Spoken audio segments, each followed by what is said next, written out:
My people, make una hear from Iniedo concerning the Liberian guy matter of yesterday. Wey dem tok say him with Iniedo chat, say her nude picture come out, everything. Iniedo don break silent o. She don come out, come talk her own part. Say make everybody not spoil im name. Say im dey pass through a lot. Make una hear from her. Then make we later we go talk put and share to other people to see this video. Somebody texts me with a foreign number and goes, this was about sometime August last year, between August and September. No, between August, September, and November. I think between September and November, about then, just before my friend's wedding in London. And goes, okay, he's a movie maker, he wants to make a film with me. How did you get my number? He mentions a colleague's name in Ghana. I'm not here to drop anybody's name, because that's not the essence of this video. So this guy says he wants to make a movie. How did you get my number? Oh, a colleague of yours who's a friend of mine, according to him, gave him my number. I said, oh, just turning on my phone, and I'm being bombarded with all kinds of accusations that I cannot even, I don't even know how to do this, but I want to do this because I want to say it as I'm feeling it, because I feel like a lot of times people throw things at me and I just keep quiet and I let it slide, and people feel like it's okay to keep doing it, and I don't feel that's okay. At some point there's a limit at which you push people and people will bounce back. Now, I don't know how and why some people have tried to make sure they drag me into this bag and web of lies that's going on out there.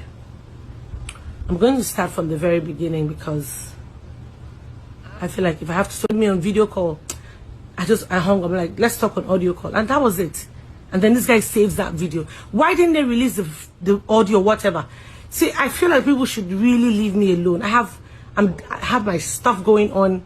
I'm just trying to just be me and just live a decent life and do what is right by me and my family and my career. I think everybody should just leave me the hell alone. Enough with all these lies. It's easy to pick on his name and just talk shit, and I just keep quiet. Enough is enough. You guys have done this to me for the longest, and I've kept quiet the longest. It's enough.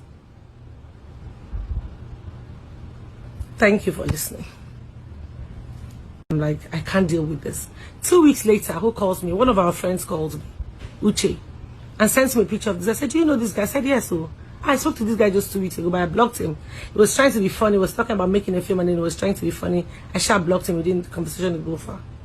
And Uche was like, oh, see what has happened to this our friend, blah, blah, blah, blah, blah. And I'm like,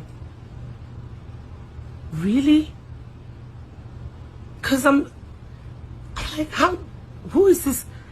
So in my heart, I'm like feeling, oh, so this guy is actually, and then I'm hearing different things. I had no idea who this guy was. I didn't know who he was seeing. I mean, I didn't know he was seeing anyone. I didn't even know him at all. We just went on a conversation. One time he called me on video call. I was at the airport going to Akwa Ibom. And he just calls my phone, and you know when you just pick a call, an international, I just pick a random call because I never saved his number. And I'm like, why are you even calling? So he starts to drop names. I'm like, you know, this conversation is not going where it should go. He goes, okay, I'm going to block you. And I blocked him. And before I blocked this human being, we've talked about, okay, so it was my friend's wedding. And I said, okay, I was going to London. He said he needed us to talk about this film. I said, I'm not around. I'm going to go to London because I'm going for a friend's wedding. And he goes, okay, that would be a nice place to see you, and blah, blah. But then I knew I had to go to South Africa. That's why I didn't make my friend's wedding, because I had a paid engagement that I needed. I'd committed to a long time ago that I had to be in South Africa for. So he goes, okay, maybe we should see in South Africa, blah, blah, blah. Send me your passport, I get your tickets. We can talk there when we see. I'm like, I can't send you my passport. All these conversations, I forwarded them to the girl in question. the entire conversation. And when this conversation moved from there and it was getting like, I just blocked the guy, and okay. So he starts to chat me up. He's talking about this film he wants to make and blah, blah, blah. And then, you know how somebody would text you once in a while, oh, hi. I'm like, who is this? I have like literally the entire chat, the time this man was chatting with me. And then he goes from there, he drifts and starts to try to go personal. Oh, I'd want to have a relationship with you. And I'm like, okay, it's not adding up. It's either you want to make a film or you want to be in a relationship. The two of them don't mix. I have never, ever set my eyes, this my two eyes, has never seen this guy face to face. And he starts to twist what I'm bringing, dropping some names of my colleagues, some of whom I really respect. And I'm like, if you know me very well, I'm someone who you can't trash talk my friends.